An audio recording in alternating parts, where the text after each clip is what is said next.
Yeah, viewers all over the world. For some of you that are seeing me for the first time, Ogbuefi Ezeana, ugochitubelu na Oraifite, I'm an ancient high priest. Abụ m onye isi nchụaja na ugochitubelu na temple. Anyị na-agba afọ gbaa family ebidokwazi ọlụ mmụọ dị iche iche. Abụkwazi m onye isi nchụaja na ọdịnala Restoration Evangelical Mission, bụrụ onye mgbasa ozi ọdịnala Igbo. So you can call me a priest or an evangelist, I will answer. My mission is to help people live better life. N'ụbọchị taa n'oge awa nke isiokwu anyị ji wee bịa bụ working hard and keeping the rules is the key. Working hard and keeping the rules is the key. Abịa nka nkọwalụ gị na ọ dị possible na mmadụ nwere ike ịda work hard. Yes. Mana working hard ọ na work amapụta ihe. It's one thing to work hard, it's another thing to work smart. Because for you to work smart in your hard working, you must work it within the rules. And we had about rules of engagement. I want to work hard outside the rules of engagement, the rules. My brother, my sister, you're a joker. Come on, look at. I want to also. You will also will have your own track, Man a track on yourself.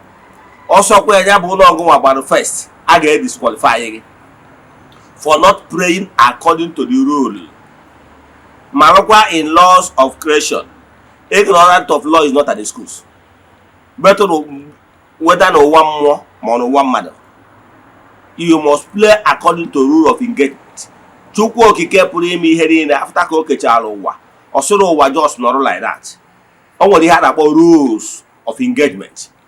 Onye akpatara eji wee nwee ihe a na-akpọ 10 commandments. 10 commandments abụrụ iwu ndị ụka. It has been from the time immemorial. In fact, ọ bụrụ oge a, ọ bụrụ na oge nke Moses ya thousands of years ago ka ọ dịbara from creation. Mana ọ maka ihe na-eguboro other ancient books. Ịfụ na iwu abụ iwu dịbu adị bido dị n'okike. Maka na onye ọbụla kere ihe na-enye the rules. Ihe ndị a bụ ihe anyị ga-edeba anya before we dive into today's lecture. Important announcement. Important announcement bụ echefutara anyị na month of December, the last month nke ọnwa year 2025. Ọ bụrụ na ị chọrọ isonye na anyị na aja anyị na-achụ n'Igbo, anyị malitere ihe karịgoro 4 years now. We have massive testimonies. N'isi ụtụtụ ejegori m na temple chụọ aja gaa ọfọ kwubi okwu n'isi ndị sonyere anyị, the friends of the temple, children of the temple, members of Ordinary Restoration Evangelical Mission and consecrated group. Etu a ka anyị si eme ya ụbọchị ọbụla till the last day of the month. Yes, last day of the month anyị ga-eje na mmiri kpee ile ọma n'aha mmadụ dum, bịa na temple chụọ aja to entities of powers, jee n'ebe nchụ aja gbuo eburu mesara aka. Nwanne chụwakwa aja maka na aja karịrị ọgwụ. Ọ bụrụ na ị chọrọ isonyela ihe ị ga-eme bụ chaatị m na WhatsApp. You forward your token donation to the account number. Then a chat is my what's the other details we need for you in order to book you. One net to Wakwaja, Makanaja Kairo. Because I made Togonogo, so share it. Tag your friends, Kahano from the horse's mouth. I can tell you, Ozi Gano tag and make idiot just no Quiganota. By Oquiganota, I got taught to turn the mother now. I can tell you for a fact. Yanti. Ihe anyị dị maka ebe a bụ working hard and keeping the rules is the key. Abịara nka nkọwalụ gị na ọ bụ one thing ịda work hard, then wụrụkwa one thing i keep rules, then wụrụkwa another thing mmadụ achieve success n'ihe ọ na-eme.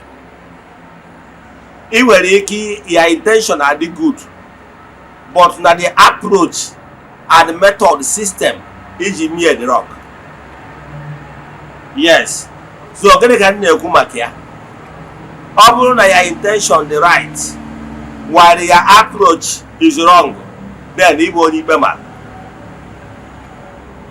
Even in law, a ga-agwa gị, judge agwa gị na ihe a bịara judge based on evidence before this honorable court ka ọ na-enye the judgment. Ọ dị agwa gị na ya bara n'ime obi mara na intention got the right, kama ọ na-ajudge ji verdict based on the evidence before that honorable court. So ihe na-achọ ịkọwalụ gị bụ enwere excuses ọtụtụ ndị mmadụ na-enye why they fail. nke mbụ bụ na malụ na man is the architect of his own problem. Etu ọ bụla ị chọrọ ka echi gị dị work well out today, Chukwu okike abụrụ Father Christmas bụ onye nwere ike inye gị ihe when you do not deserve it or merit it. No. Nature adịghị work like that.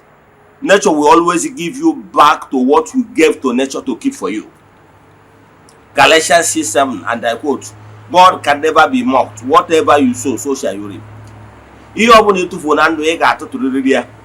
Ịgba bọọlụ na wall, you must come back to you, the originator. Gịnị ka m na-ekwu maka ya?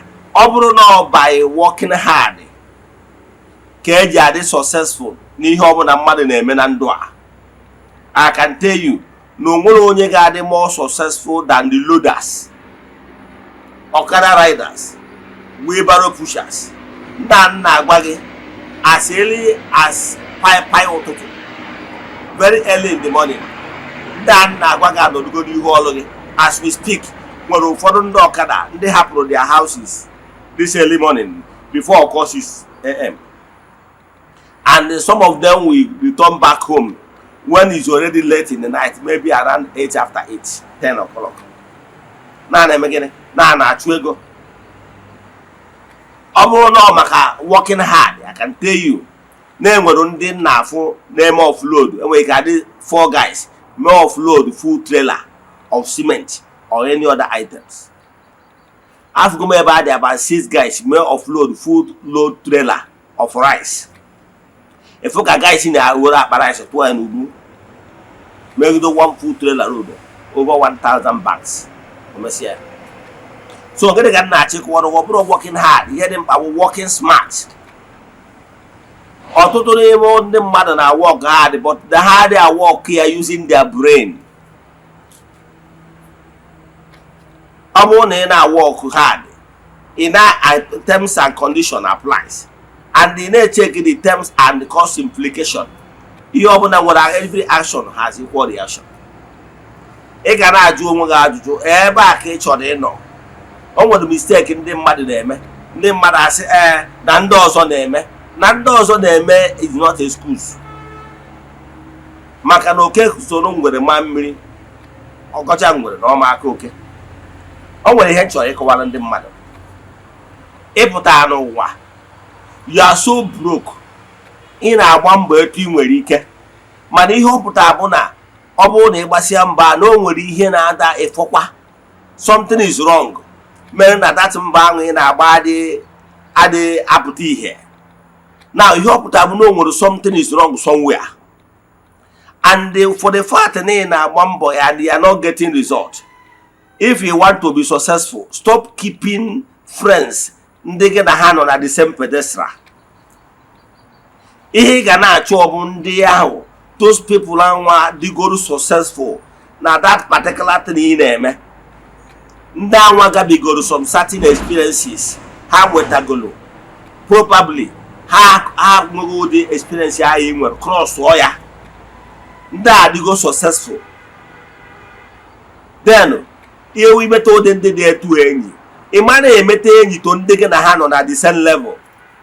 Ndị enwere ihe ndị ọkọrọ ka onye ha ya ebite.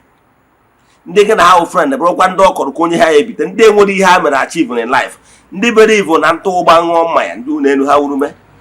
Ị na-eso ụdị ndị a, ha ga na-akụnyekwa mmụọ ntụ ụgba ṅụọ mmanya ndị unu ha urume. Lazy attitude, ha dị very lazy, alahụ ụla. Enene film nke ha end ya. Ihe ga na-anya bụ those people nwere the focus in life. Those people are gonna add value. What kind of friends do you keep? In a keep ndị na add value, ndị ga-amụta ihe n'aka ha. Ndị ga-egosi how to fish. Not ndị ga na-egosi how to squander fish ị nwere enwe.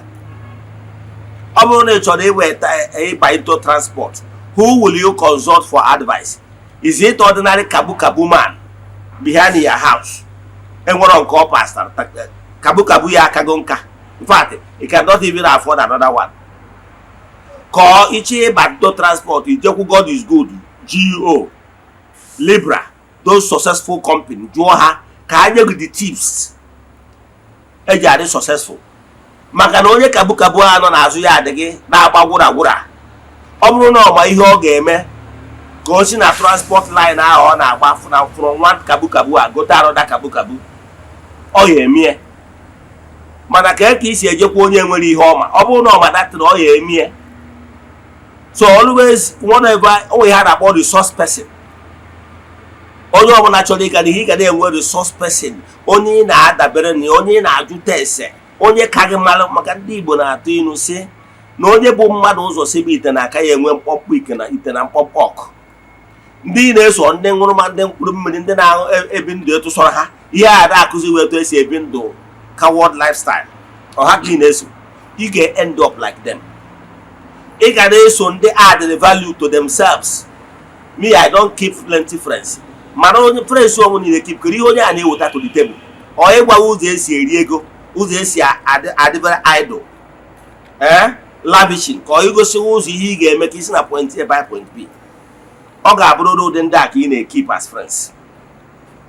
Nke a bụ ofu ka e wee gwa gị ihe a na-alụ, ka onye a wee nwee ike kọwalụ gị na-enwere ihe a na-akpọ prudent management. Ọ bụrụ ego onye mmadụ nwetara bụ isiokwu na how much did you save. Always keep those friends that will always show you what you're supposed to know, and they show you the importance of not squandering whatever you get.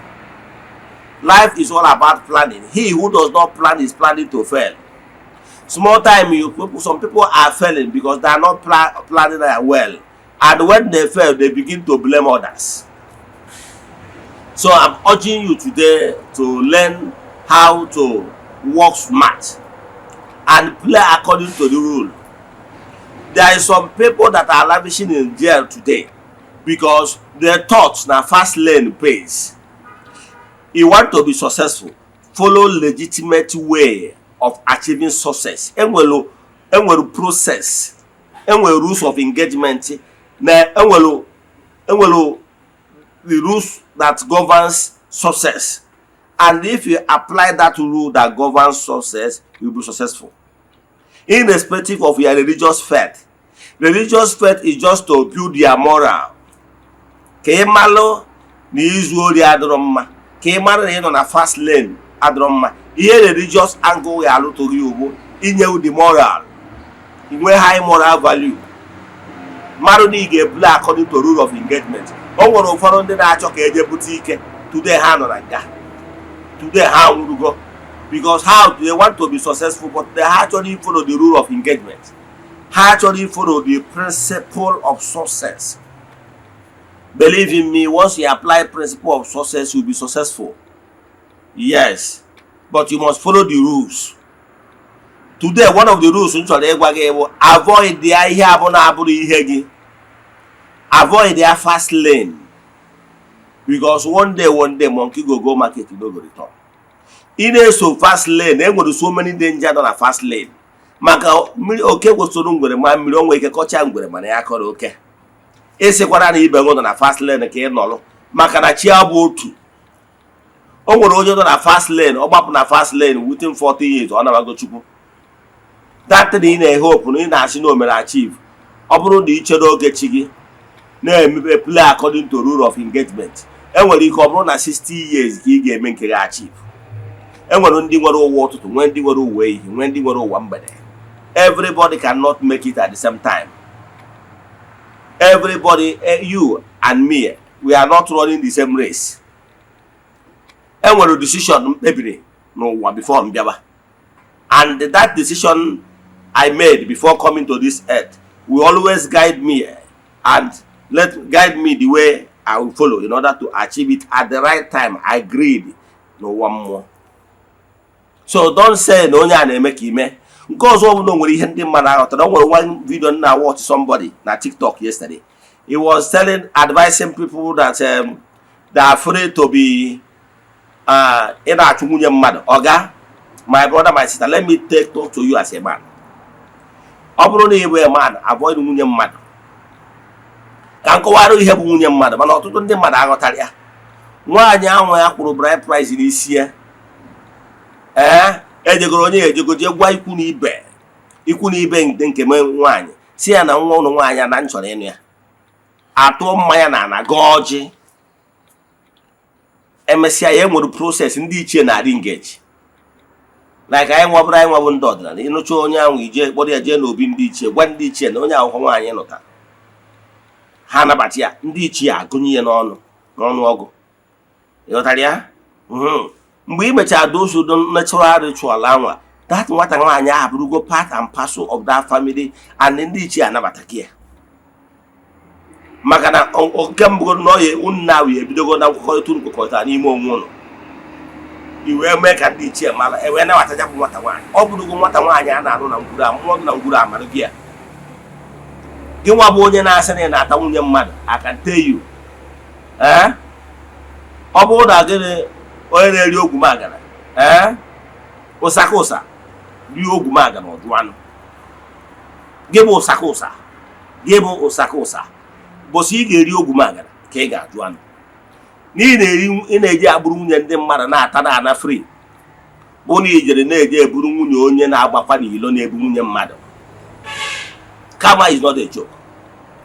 Ọ bụrụ na ị chọrọ ka ihe a na-ekwu n'ọrụ gị ọrụ avoid ibu nwunye mmadụ ịda na-ebu nwunye mmadụ onye ọbụla bụrụ nwunye nke gị ga-atarịrị ya afụfụ ọ taghị ya n'ụwa ọta ya n'ụwa ọzọ mana ọ bụrụ na ị na-ebu nwunye mmadụ forget it maka na mmadụ ga-ebu nke gị mmadụ ga-ata ya ihe adịrọ mma mmadụ ga-etu isi ata nwunye mmadụ because before ije buru nwunye mmadụ ihe ọpụtara na ị nwere self respect for the man nwoke ọbụla jekwuru nwunye mmadụ ịmara ihe a nwunye mmadụ jekwe ihe ọpụtara na ihe ete that man ihe ọpụtara na ịfụ opportunity ya ejigbu that man ihe egbu ya maka na nwunye mmadụ bụ ihe nwoke ji dị ebube no man ọbụla ga-adị very happy ka another man taa nwunye ya even ordinary girlfriend ụfọdụ ji egbu mmadụ talk less of nwunye mmadụ nwere onye nwoke ya adị happy ihe nwoke ji dị ebube so nwoke ọbụla anya ekwe ka ime nwunye like that therefore ebe ọ bụ na ị niri obi nwunye nwoke ibe gị mee like that ihe ọ pụtara na ịfụ mgbe ị ga-egbu the man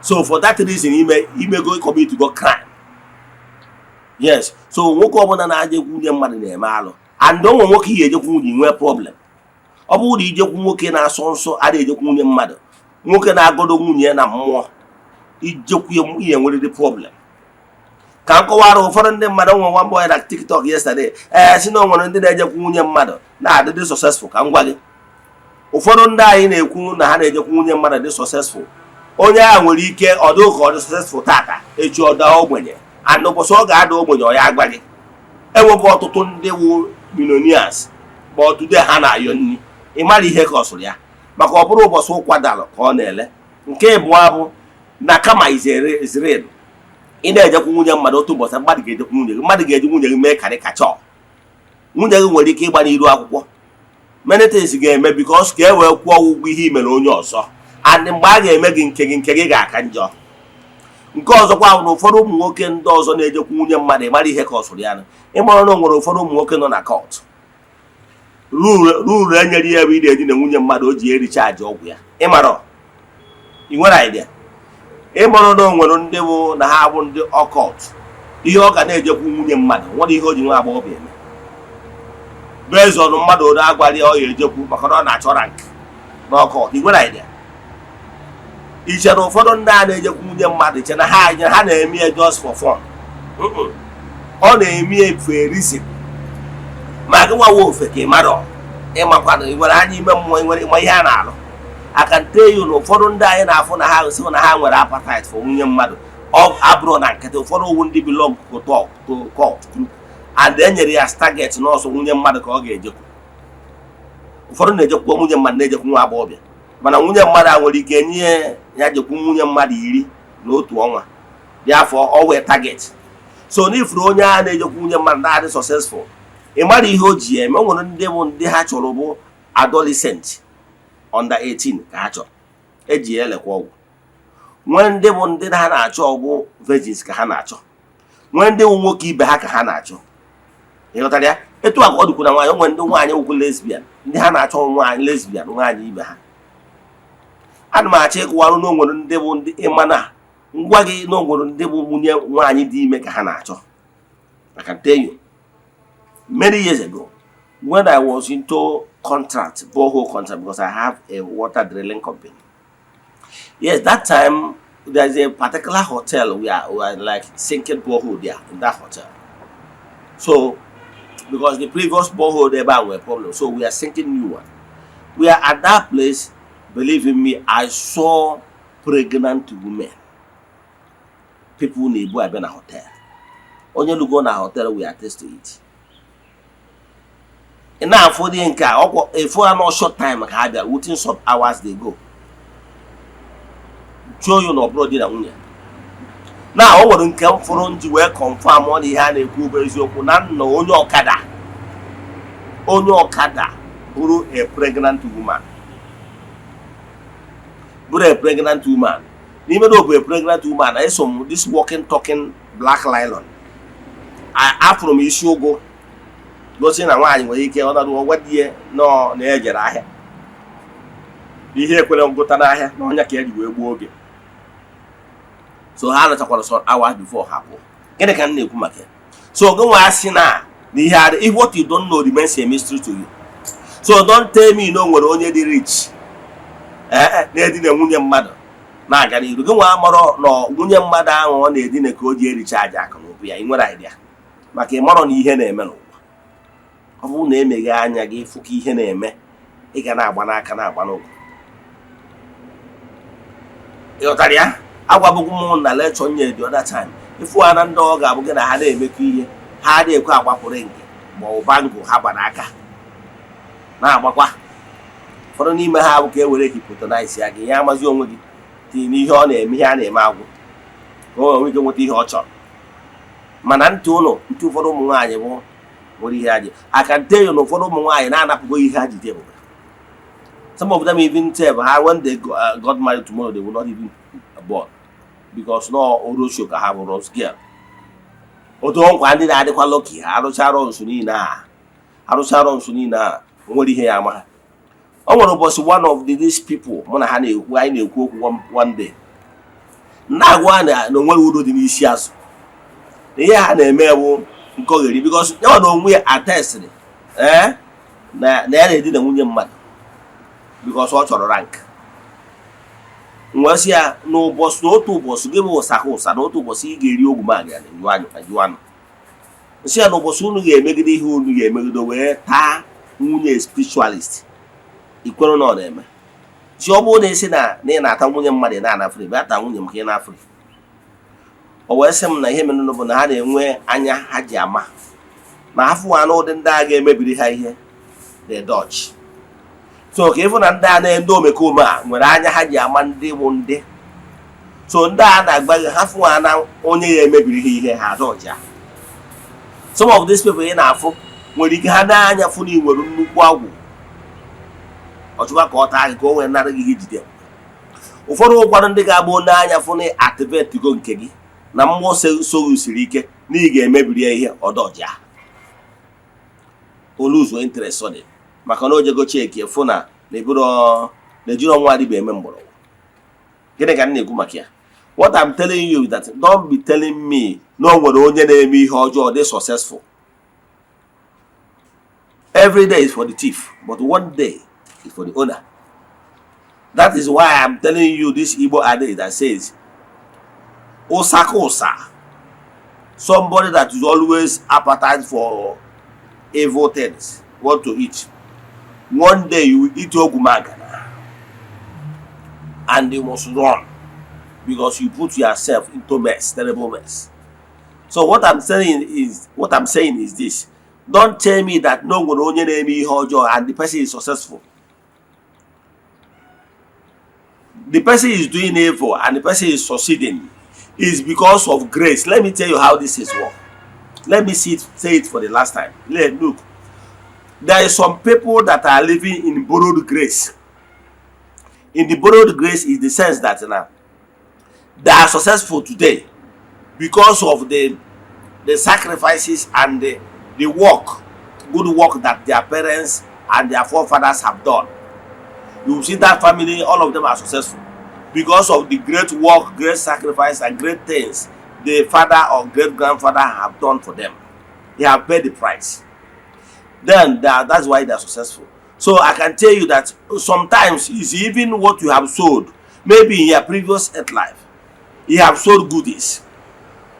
And like I told you before, the spiritual connection center for the good, spiritual connection center for the bad. So if you do good, it will go there. If you do bad, it will go there. And time runs. And at this particular time, the spiritual connection center for the goodies has been activated. So the goodies is flowing to you now. So if the spiritual connection center for the goodies has been activated, so it can worry no agara. Also, na commit evil now. It will not stop it because the tap for the positivity and goodies of life has been activated. So those goodies of life will keep on coming, irrespective of whether you are doing evil. What you will know that if you are doing evil now, it will not stop that your time, your activation of that goodies to stop. No. It's only for the fact that you are no longer doing another good. You are only liquidating the good that is already there in your spiritual bank for the goodies. It will stop for a while whenever you exhaust all the goods that are there for you.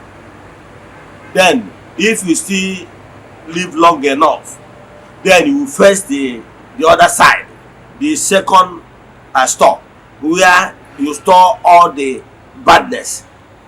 You will begin to reap the fruit of badness because you have already exhausted the tap activated of goodies. So that is how life is. Now, if you see, that is why you see somebody that the tap for the suffering and badness, karma, has been activated. Now, and the person is living good life now. Even if the person is living good life now, the badness will keep coming. That's why you will see somebody that is living a good life now, and terrible things are happening to the person. You will be saying, but the man is good now. Why is it those negative things happening to Brother Emma? You'll be pitying him. I can tell you, it's just that at that particular time, Brother Emma is reaping the fruit of what he sowed in the previous earth life. So if Emma is doing good now, we will not stop the tap of that negativity from flowing back to him. The only thing that if Emma keep doing goodness he is doing will be stored in its good tank. Now, that goodness is doing now will make the goodies, the store of goodies, to keep increasing, while the store of badness will be diminishing. Sooner or later, a man will be able to pay for the crime and pay restitution and do their pay for the appeasement. That's why I'm telling you, even if you are doing good now, keep paying for appeasement, keep paying for restitution, so that your debt, spiritual debt, will be paid on time. So when their spiritual debt has been paid fully, then the tap for goodies will be activated. You will begin to reap goodies of life. That is how life is. Chukwu is not for the Christmas. And we've got natural laws of retributive justice that are there, moving, paying everybody in his own coin. So what I can tell you that stop getting worried when you see evil man receiving goodies of life. I can tell you that evil the person is doing now is what the person will suffer in future. And that the person is doing evil now does not mean that goodies that is coming to the person now, because that goodies is what he labored previously. And Chukwu love everybody equally. It will not say, because you are doing evil now, let me stop you from reaping the goodies you have done in the past. No. He's full of merciful. So whatever you sow is what you reap. If you sow goodness, you reap goodness. If you sow badness, you reap badness. So what I'm telling you is that, but if you are reaping good now, and they want that goodies to continue, what you will be doing is keep doing good, irrespective for the fact that the goodies are coming your way now. In a srota, no. Keep doing good. If you keep doing good, your spiritual store for the goodies will never be exhausted. Your goodies will continue. Your goodies will continue. Your goodies will continue. Even if you finish your earth life, your families will begin to keep eating, reaping the fruit of you. They will keep on reaping the good fruit you have sowed. Because they are say your generation, your link, your genealogy, you will keep reaping it. Your family, even when you have already finished your earth life, you are already on Obindi chair. That goodness, because your generation, your genealogy is your next of kin. That is why I get you moment can the bonna where goes home. I get you moment can the bonna where lotomo. So what I can tell you now, if things are not moving well for you, my brother, my sister, stop lamenting. Don't say, Nandi Ojo no na-agazi ha ka imebe ihe ọjọọ. No. Maka oke soro ngwere ma mmiri, ọkọcha gwụrụ maka oke. Ihe ị ga-eme bụ, even if things are not moving well for you today, keep doing goodies.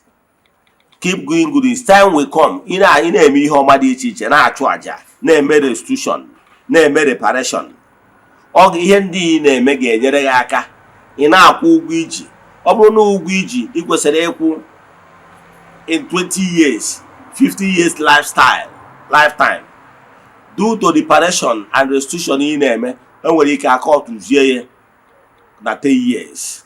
So nwanne chụbakwa aja, gọba ọfọ mewe restitution. Those things ị na-eme ga-enye aka na-akwụ ụgwọ abụ na ụgwọ ọbụla iji mana mmadụ mana mmụọ.